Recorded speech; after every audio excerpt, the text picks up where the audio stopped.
আমেরিকার চাপিয়ে দেওয়া ৩৫% শুল্ক কমানোর জন্য যুক্তরাষ্ট্র সরকারের সঙ্গে আলোচনায় ড মোহাম্মদ ইউনূসের অন্তর্বর্তী সরকারের দুর্বলতার সমালোচনা করলেন অর্থনীতিবিদ ড দেবপ্রিয় ভট্টাচার্য। সরকারের সমন্বয়হীনতার কথাও বলেছেন তিনি প্রথম আলো আয়োজিত গোলটেবিল আলোচনায়। এত নির্দোষ, নিরপরাধ এবং নিষ্পাপ সরকার আমি দেখি নাই।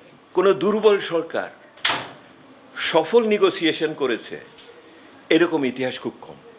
একটা অসমন্বিত সরকার সে তার সবচেয়ে বড় সুযোগগুলো কাজে লাগাতে পেরেছে এমন ইতিহাস খুব নাই। এবং এমন সরকার যার নেতৃত্বে কে আছে এটা বোঝা যায় না। এটা কমার্স মিনিস্ট্রি না ফাইন্যান্স মিনিস্ট্রি না আপনার ফরেন মিনিস্ট্রি, এবং ফরেন মিনিস্ট্রি যেখানে আদৌ কোনো এই বিষয়ের ভিতরে নাই, যাদের এই অ্যান্ড ডিফেন্স মিনিস্ট্রি একটু আগে দেখাচ্ছে পাকিস্তান ডিফেন্সকেও ইনগেজ করেছে, মাল্টি স্টেক হোল্ডার অ্যাপ্রোচ, এটা দেখা যায় না।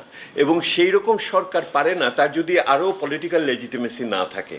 এটা একটা আমার এই মুহূর্তে দুর্বলতার অংশ। রাজনৈতিক ম্যান্ডেট না থাকলে সরকার দুর্বল হয়। সেই সরকার অন্য দেশের কাছে নিজেদের স্বার্থ আদায়ে সফল হয় না। দেশের ব্যবসায়ীদেরকেও কাজে লাগানো হচ্ছে না। যেহেতু এটা দুর্বল, সেহেতু এটাকে পূরণ করার জন্য তার অন্যান্য অংশীজনদের নিয়ে আসার কথা ছিল। এই যে মানুষগুলো বসা আছে এদের নিয়ে আসার কথা ছিল। দেখেন, আমি বলি সাধারণ পৃথিবী ওই ওয়াশিংটনে অ্যাপার্ট ফ্রম ইউএসটিআর আমার অফকোর্স হোয়াইট হাউসের ভিতরে আমার লোক থাকার কথা, অবশ্যই আমার স্টেট ডিপার্টমেন্টের লোক থাকার কথা, আমার সিনেট আমার রিপ্রেজেন্টেটিভের কংগ্রেশনাল হিয়ারিংয়ে আমার স্টেট ডিপার্টমেন্টে থাকার কথা। আমার সবচেয়ে বড় বন্ধু ওয়াশিংটন বা নিউ ইয়র্কের কে ছিল? Bangladesh US business council. So ওই সময়ও তাদের সাথে কথা হয়েছে।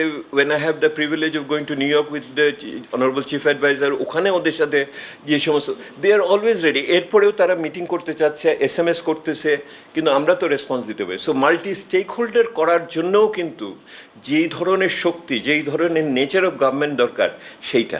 মার্কিন অর্থনীতিতে একটা ধাক্কা আসবে, তাই নেগোসিয়েশনকে ধরে রাখতে হবে, প্রস্তুতিও থাকতে হবে। এইটা একটা ভুল অর্থনৈতিক নীতির ভিত্তিতে পরিচালিত হচ্ছে। এটা আজ হোক কাল হোক এটা ফিরে যেতে বাধ্য। এটা ফিরে যাওয়ার সবচেয়ে বড় সিগন্যাল হবে যখন মার্কিন অর্থনীতিতে এটার প্রতিক্রিয়া দেখা দিবে। এটা দেখা দিবে হলো ইনফ্লেশনে, এটা দেখা দিবে রিডিউস গ্রোথে, এইটা দেখা দিবে বিনিয়োগ কমবে, এটা দেখা দিবে কর্মসংস্থান কমবে।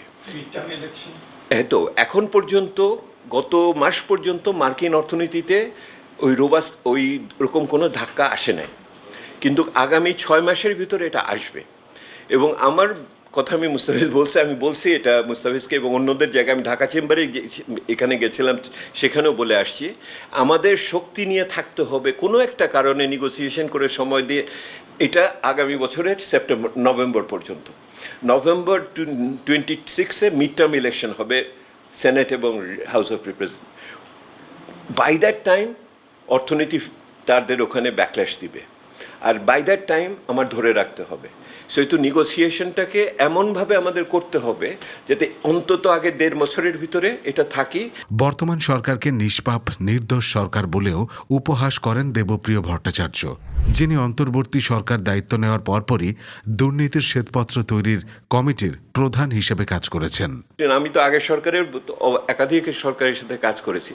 আগের সরকারের সমস্যাটা ছিল ওনারা হয়তো জানতেন না, আমরা কিছু নিয়ে গেলে ওনারা বলতেন, ও তাই নাকি, আচ্ছা দেন এটা করি। আর এখনকার সরকারের কাছে আপনি বলে এগুলি তো সব জানি, চিন্তা করেন না আপনারা এটা নিয়ে। আমি একটা অত্যন্ত নিরপরাধ, নির্দোষ, নিষ্পাপ সরকারকে সাথে নিয়ে আগানোর চেষ্টা করতেছি এইরকম একটা কর্দমার্থক জায়গাতে। এইটা আমার একটা বড় সমস্যার ভিতরে আমি আছি, তবে আমরা সবাই মিলে ওটাকে পূরণ করতে পারবো এই ভরসায় আছি।